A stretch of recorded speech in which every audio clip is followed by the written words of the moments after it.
as a freshman, what year? 1955. So if I can say this about the times, in those days, people of your mom's generation, when did women get jobs in industry? I mean, women didn't. She didn't start out. Yeah. She started out in the kitchen at Borg Warner and worked her way up to managing the food services division. Wow. And that's what she did. That's what she was all about. And that's what she told me, that you can do it. That where there's a will, there's a way. And you went to Notre Dame, and were you the first African-American young man to get a scholarship to play basketball there? No, I was a second. Joe Bertrand was the first. I was the first black All-American in basketball. I was the first black All-American in a major sport. I was the first black captain. For 4 years, I was the only black on the basketball team. For 4 years, I was the only black in any class that I attended. For 4 years, only 10 blacks in the entire university at that time. This was 3 years before Martin Luther King and Rosa Parks. This was 9 years before the first civil rights legislation was passed in 1964. Right. Now, so as a young man at Notre Dame, obviously a very good school, did you feel an enormous amount of pressure and annoyance because you're thinking, oh my God, like people are looking at me funny all the time? I'm like, now as an older, mature man, and when the world is really somewhat better, and you luckily have been terribly successful, and you look back on it, I mean, what were you thinking in those days? Can I ask that? As the captain of the team, but you're thinking, people think I'm just like, I'm on display all the time. And what were you thinking? Well, I was on display. I was the face of my race. Right. At that university. But you see, I had been prepared for it in high school because I went to a high school that was integrated for the first time. Oh, really? In Chicago. And I was a racial ambassador at my high school. So when I went to Notre Dame, nothing fazed me racially. And I was talking to my grandson yesterday, and he said, Grandpa Tommy, he says, when you were at Notre Dame, did you have a lot of racial problems? I said, Shawnee, I can honestly say to you that in 4 years on campus, in that cocoon that was Notre Dame, where Father Hesburgh had said to the world, anywhere in Notre Dame's minority students unwelcome, neither is Notre Dame. I never had one racial incident on campus, and that was in the 50s. So that's a huge statement. And then when you went to the Lakers as a first-round draft choice, right? I mean, suddenly you were playing on like a national stage, right? I mean, it was really kind of different, right? It was different because there were only 8 teams then. You look at it now. What are they? 30 teams. Mm-hmm. There were 8 teams. 4 in the Eastern Conference, 4 in the Western Conference. And that was the biggest challenge of my life because I had a 41-inch vertical leap, and I played center all of my life in high school and college. I got to pro basketball. First day of practice, I'm warming up with Ray Felix, 7-footer, and Jimmy Crabb, 6'11". And the coach looks at me and he says, "What the hell are you doing?" I said, "I'm warming up." He says, "You're warming up with the centers." And I'm standing 6'5". I said, "I'm a center." He says, "You're a damn midget. Get out of here. You can't play center in pro ball. You got to go out to forward." So I had to learn how to play the game totally different than I had known all of these years, become a defensive specialist, get to learn how to play forward, and go on from there. But that challenge was great for me because I had to turn it around because he says you either learn to play forward or you go home. Cut and dry. Right, and of course, you played 10 years of professional basketball. Yeah, I did. Now, 10 years is a lovely career because don't most of the men, I think, even today, They let you do like 4 years. The average guy does 4 years. 4 years. Yeah, 4 years. And it's And like, it's a lovely sport. It's a great sport. But you did 10 years, so obviously you learned your new role. I learned my new role. I became a player representative and a labor negotiator for the players. Right. I was on the labor negotiating team that negotiated the first collective bargaining agreement in 1967 between the players and the owners. We had no pension plans. We had no guaranteed salaries. We had none of that. We had no major medical. We negotiated all of that. And so you I got became, all that, right? Yeah, we got all of that. We had no pension plan. We got all of that. So I was, even then, looking to see what else I could do. You know, playing basketball was one thing, and I enjoyed the hell out of it. I played with Elgin Baylor, Jerry West, Will Chamberlain, and Oscar Robertson. I was with Oscar Robertson with the Cincinnati Royals the year that he averaged triple-doubles, which is still a record in the NBA. Nobody since or before had ever averaged triple-doubles in professional basketball. And I was with the Big O. The Big O liked me. I became a starter in Cincinnati. I was a sixth man for the Lakers. And, you know, things just happen. You've got to accentuate the positive. If there's one thing that I want to leave with the audience today is that you've got to accentuate the positive, eliminate the negative, latch on to the affirmative, and tell Mr. In Between to go to hell. So would you say now, as a mature man, that among your skill sets is you're just a good manager of people? You have skills that you could do collective bargaining and really have a very progressive outcome at a time in the 60s when, you know, I remember the 60s. I was a teenage boy, and I remember there was a lot of bad stuff going on in the 60s. There was a lot of real bad stuff going on in the 60s.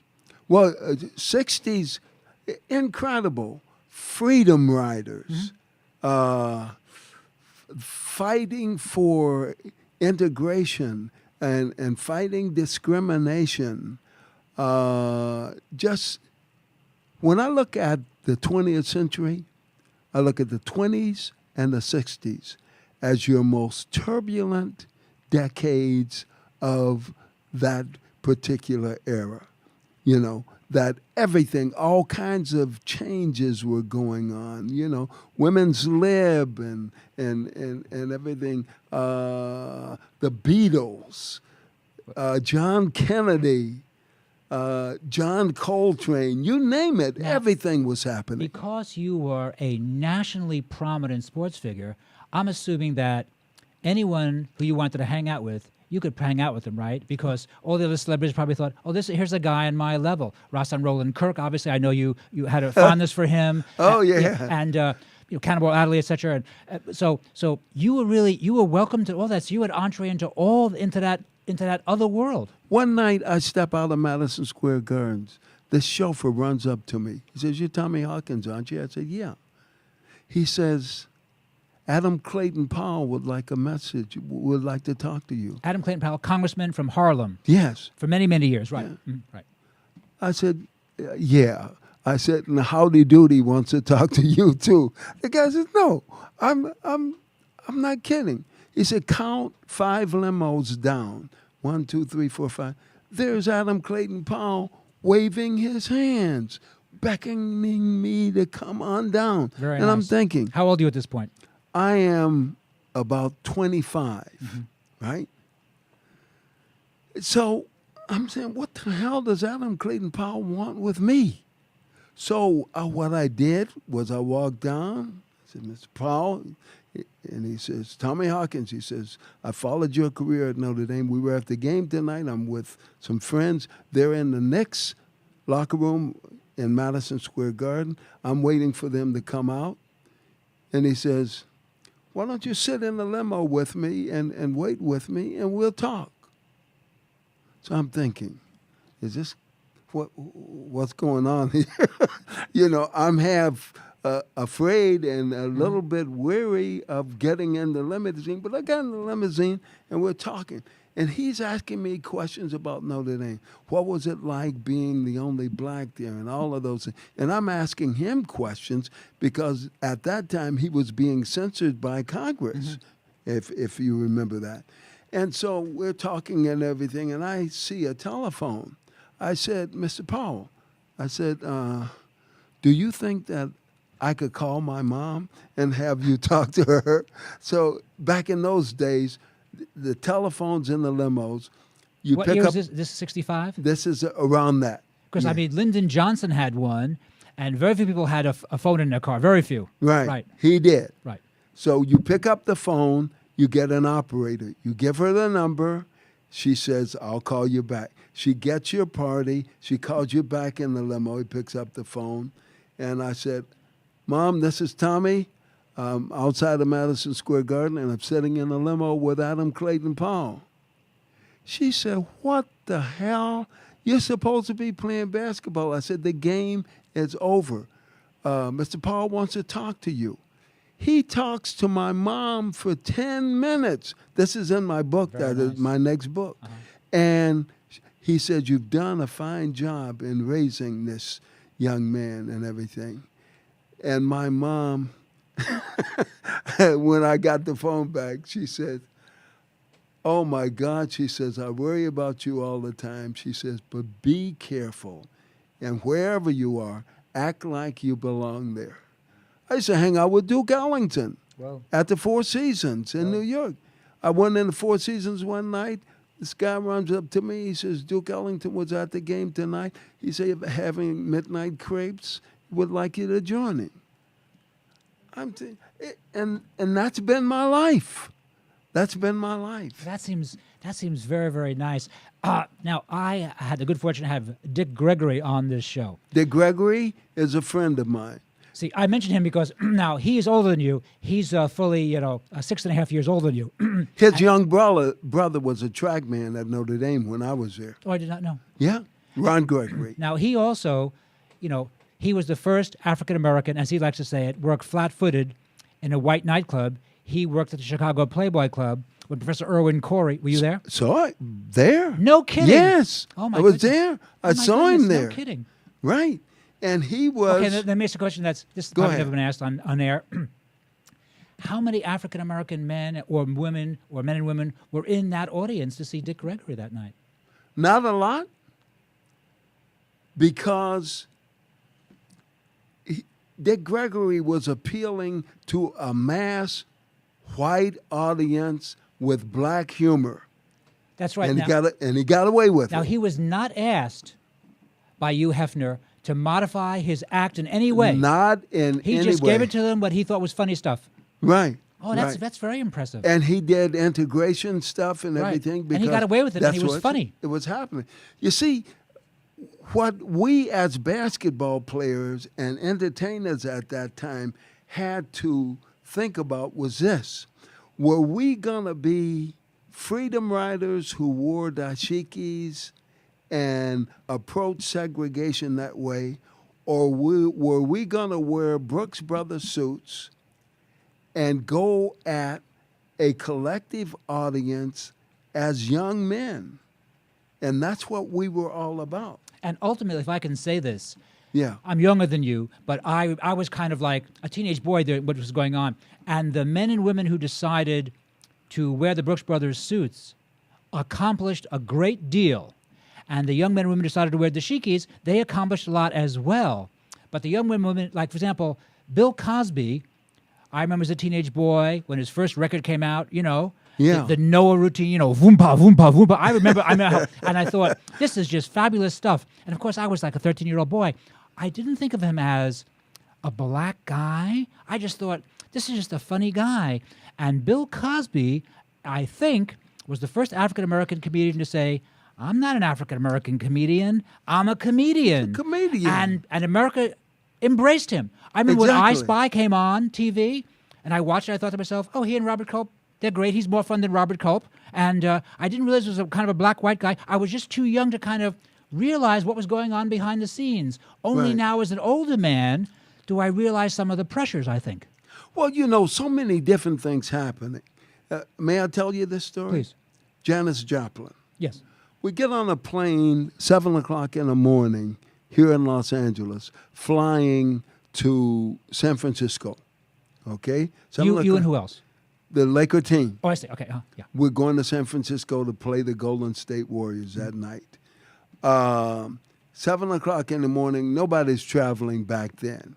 You know, that's really early. Nothing but business people, and maybe. So we get on, and here's this group of hippies on the plane, you know. So we get on the plane and everything, and I have my seat, if first class, and I'm sitting next to this woman. Hippie to the max, dress, scruffy, and everything. She says, "You must be a basketball team." I said, "We are." I said, "We're the Lakers." She says, "I'm Janis Joplin." My mouth dropped open. I said, "Oh, my God." I said, "God, 1,000," because she was a blues mama of the 60s. Sure she was, yeah. You know, and she would belt them out, you know, and everything. And she had notoriety like John Coltrane and Miles Davis and everything, but she was the hippies' blues mama. She was. And so we're talking. So we talk, and she asks questions, I ask questions. She says, you ought to come and hear us play tonight. We're at the Oakland Coliseum. I said, "Oh, I'm sorry, we can't. We're at the Cow Palace." She says, "What time?" I said, 7:30. She says, "We don't go on until 10:30. So come and see us and bring the team." So I went to the team, and I said, "Hey," I said, "Janis Joplin." I said, "We can go in and hear the blues mama of the hippies." We don't want to see any damn Janis Joplin, you know. They weren't interested, you know. So I told Janis, "I'll come." So she got the PR guy to come back, gave me a backstage pass, and she says, "When you finish your game, come over," right? So after the game,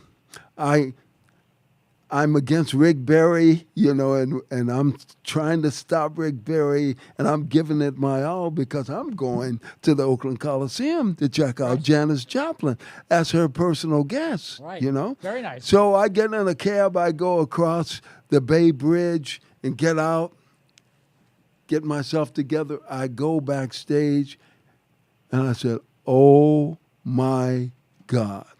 There was every drug, every barbiturate, everything that you could think of, you know, back then.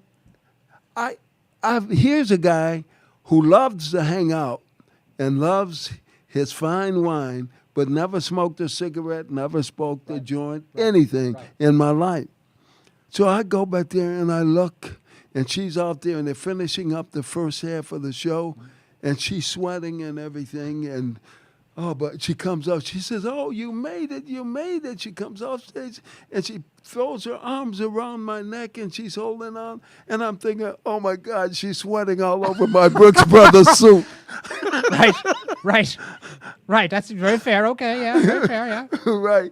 And so I hang out with them, and they're smoking, they're snorting, they're doing everything that they're doing. And she says, "Don't leave. We're going to hang out. We're going to have a good time." I said, "I got to catch a 7 o'clock plane in the morning. I got to get back to San Francisco." I got in a cab after the first number of the second half, and I rolled down all of the windows. The cab driver was saying, "What the hell are you doing? It's freezing out there." You know how cold it is going across a bridge at night? And I said, "I got to get some fresh air." I said, "You won't believe what I just experienced." And I went back to North Beach and called Cal Jader at the Black He's a fine musician. Good for you. Yeah. Oh, my goodness. Good for you. Exactly. But I like Janis Joplin, but, you know, and she really was fun. But some of the musicians that you really hung out with, those men and women were really musicians. Janis, she was a great performer. I'm not making fun of Janis, but I mean, like, the people you hung out with, the jazz musicians, those men really, really, you know, were fantastic musicians. Oh, yeah, they were great. I would, for example, Pee Wee Marquette. Have you ever heard of him? He was the doorman the midget doorman at Birdland. Oh, I did not know that. Yeah. And so he would greet all of the people. And I was doing an article for the LA Sentinel then because he says, you're hanging out with all of these jazz people, get some stories for us. And I do it. And Pee Wee would tell me, well, you should know this one. You should see this one. This one is a divorcee, and she does nothing but sponsors young musicians coming into New York and everything. And I hung out with him, got him. And one night, on Monday night at Birdland, they had... What years are we talking about right now? 60s. Okay. Yeah, okay. Monday night at Birdland is a dark night for the musicians. And they would all come to Birdland to jam. So you can... There was Charlie Mingus, there was Art Blakey, everybody was... Rashawn Roland Kirk, you know, they were all there. Mm-hmm. And Freddie Hubbard. And Freddie says, and I was with the Cincinnati Royals at this time. So Freddie says, you know, Tommy, I grew up in Indianapolis, and the man in Indy, in Naptown, that's what they call it, was Oscar Robertson. And I never got to meet Oscar. I would love for you to bring Oscar to Birdland on Tuesday night. Now, we got in on a Monday afternoon. Mm-hmm. I had Monday night free. And on Tuesday, after the game, we played the New York Knicks at Madison Square Garden. I said, Oscar, Freddie Hubbard, your homeboy, wants to meet you. And he's opening tonight at Birdland. Can you come and hear him play? Mm-hmm. I got Oscar and Freddie Hubbard together. Freddie put on a show like you wouldn't believe, and it was something, you know. Mm-hmm. But this was a fabric of my life, night in and night out. Excuse me, did you hang out with Ramsey Lewis when he was a teenager? Ramsey Lewis went to Inglewood High School, 10 blocks from Parker High School, where I went to school. He graduated in 1955. Ramsey Lewis, Red Holt, and L.D. Young, the Gentlemen of Swing. They were discovered by a DJ by the name of Daddy O'Daly. And they performed at a lounge on 39th and South Park called Stelzer's Lounge. And they would line up for blocks to hear Ramsey Lewis. Something you got. No, so excuse me. So, what were you, about 14 then or something? No. We were 18. Oh, you were 18. Okay. And so he's your age? Yeah, we're the same age. I thought he was older than you. Okay, sorry. Yeah. No, we're the same age. Man, he's had a lot of impact. There's someone who can really play and been very successful. He's fantastic, isn't he? The Urban Nights and everything that he's done in Chicago. They went into Young Holt Unlimited, didn't they? Kind of. Yeah. Young Holt Unlimited. Right.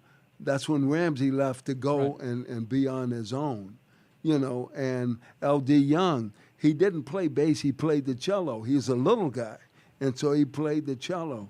And his all-time greatest hit is "Hello, Cello," and doom doom doom doom doom doom doom doom doom doom doom doom. I'm so steeped in jazz it scares me sometimes. No, it sounds just great, especially to know these.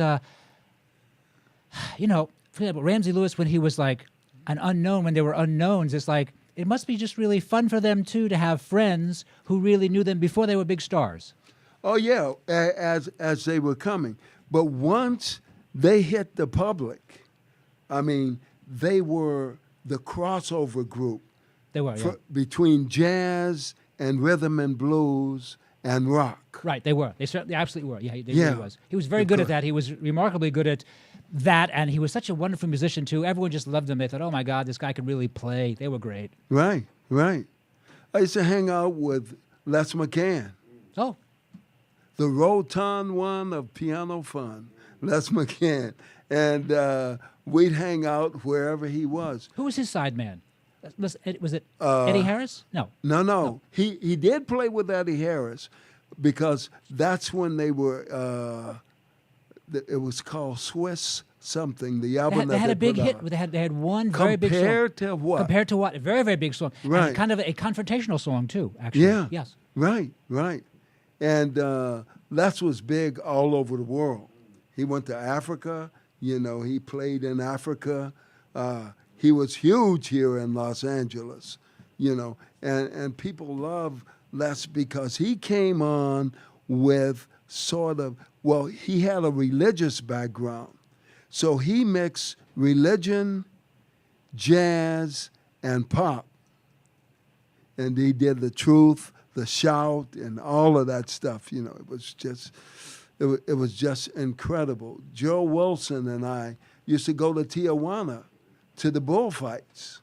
Oh, really? Yeah. Oh. I mean, we had a friend in common, a bullfighter by the name of Antonio Lomelin. And Joe did a suite called Lomelin. And just, you know, it's just in my blood. I've been collecting music since I was 12 years old. Sure. And when I was about 12, my brother said, "What is that you're listening to?" And I was like a rhythm and blues guy, you know. And your brother looked down on that? He didn't think it He was- yeah, said, true, "Don't you yeah. know that stuff is going to rot your teeth?" Oh. So he said, "Hey, you know what you got to do? You got to listen to some Miles. You got to listen to some Bird." I said, "Who the hell are you talking about?" So he put some on, and he put Charlie Parker with strings. Mm-hmm. You know, Charlie was the first jazz musician to do with strings. I did not know. Yeah. So anyway, I said, "Oh, I don't want to hear all of that," but I like what I heard. So when he left the house, I put it on the turntable and listened to some of it. And since I was 12, I've been enamored. And I've always worked and everything. And on Friday, when I got my paycheck, the first place I would go was to the record shop to get a 33 and a third.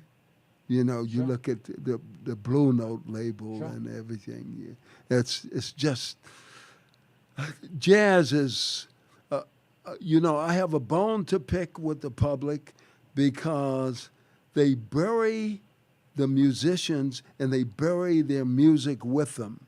And jazz, in terms of it is the most recorded music during the 50s, 60s, 70s, and 80s of any form of music. I did not know that. Yes, Huh? yes. And there's so much that people have never heard. And I want to get on with doing this, with playing this music. You know, I asked Bubba Jackson from K-Jazz. I was with K-Jazz for 3 years. I don't like what they're doing right now because they're trying to play top 40 with jazz. How many times can you hear Dave Brubeck's Take 5? No, that's a Come great on. song, but you wanted, there's so many things that else you can hear. Right. That he did. Right, right. And everything. And so Are they hoping to get a bigger listenership by doing a top 40?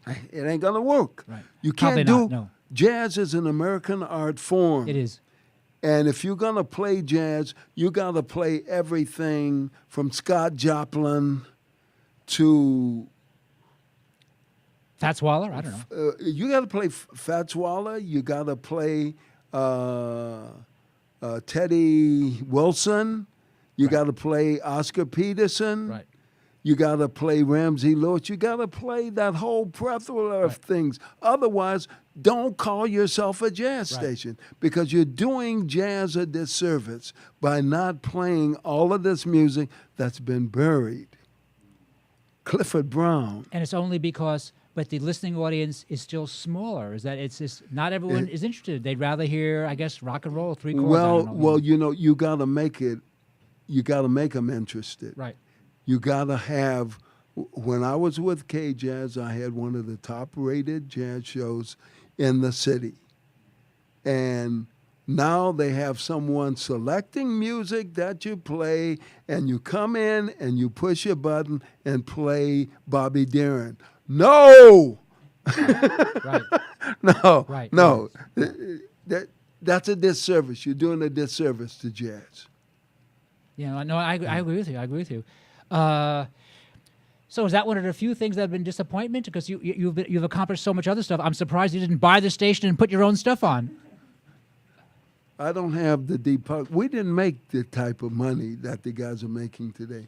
What we made back then, Shaquille O'Neal spends for lunch today. Yes, but in the context of the time, you earned a lot of money. Oh, yeah. Yeah. Yeah. Right. But, it's the most I ever made in basketball was $75,000.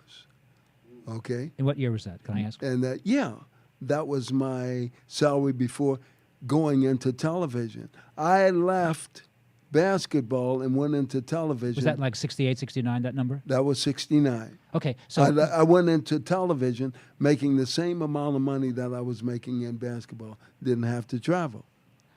right, because you were such a great athlete and so widely known, you were a natural for television. But really, as a basketball player making 75, in equivalent dollars today, it was probably like $1.5 million. Yeah, but I would be making Still a lot of money, you know. and that's a lot of money, but I would be making $5, $6, $7, Right. $8 million No, for sure. No, for today. sure. And so I was too soon, and that's cool. I don't begrudge anybody anything. I just want to be healthy, eat well, and communicate and play good music, and teach people that jazz is America's true art form, and don't bury. Duke Ellington is gone. Right. You're going to bury his music with him? Count Basie is gone. Stan Getz is gone. Clifford Brown is gone. Milt Jackson, I was playing some Milt Jackson this morning, and I said, it's a CD that he has called Reverence. I said, oh my God, 100 years from today, it would give me goose pimples. Yeah, I think Milt Jackson will be, people love Milt Jackson and all the men you mentioned who has great musicians. Right. Tommy Hawkins, it's been fantastic having you here today on LA Talk Live. And since you did not get to read from your book of poetry, we're obviously going to have to bring you back. And besides, the staff loves you too here.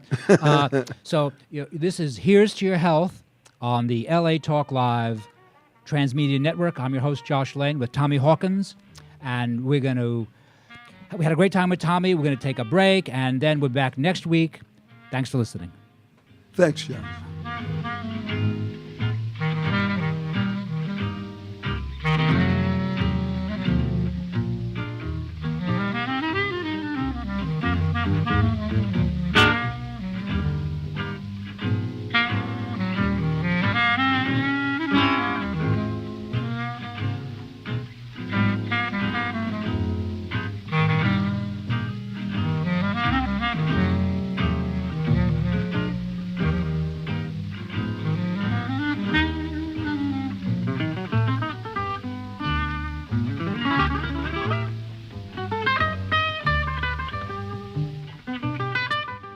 We know there are many choices in internet radio, and the staff and host of LA Talk Live would like to thank you for choosing the internet's hottest destination for the most eclectic sound and invigorating talk. This is LA Talk Live. We are more than just talk.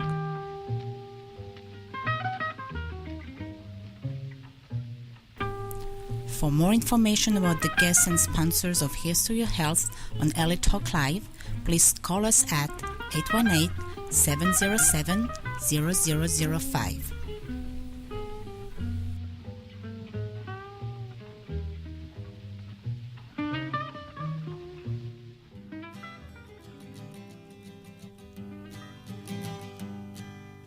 Busted flat in Baton Rouge, waiting for a train, and us feeling near as faded as my jeans. Bobby thumbed a diesel down just before it rained and rode us all the way to New Orleans. I pulled my harpoon out of my dirty red bandana. I was playing soft while Bobby sang the blues. Windshield wipers slapping time, I was holding Bobby's hand in mine. We sang every song that Javi knew.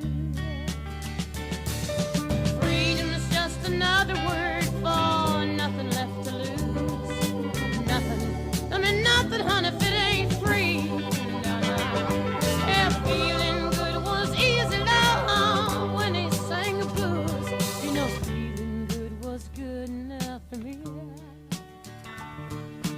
Good enough for me and my Bobby, yeah.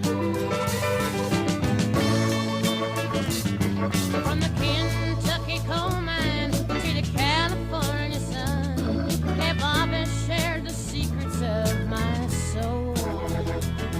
Through all kinds of weather, through everything we've done, your Bobby, baby, kept me from the whole world. One day of near Selena's long, I let him slip away. He's looking for that home, and I hope he finds it. But I trade all of my tomorrows for one single yesterday, to be holding Bobby's body next to mine. Freedom is just another word for nothing left to lose. Nothing, that's all that Bobby left me. But feeling good was easy down when he sang the blues. Hey, feeling good was good enough for me. Good enough for me and my Bobby, yeah. La da da, la da da da, la da da da da da da, la da da da da, Bobby, yeah. La da da da da, la da da da da, la da da da, Bobby, yeah. La da da, la da da la da la da da.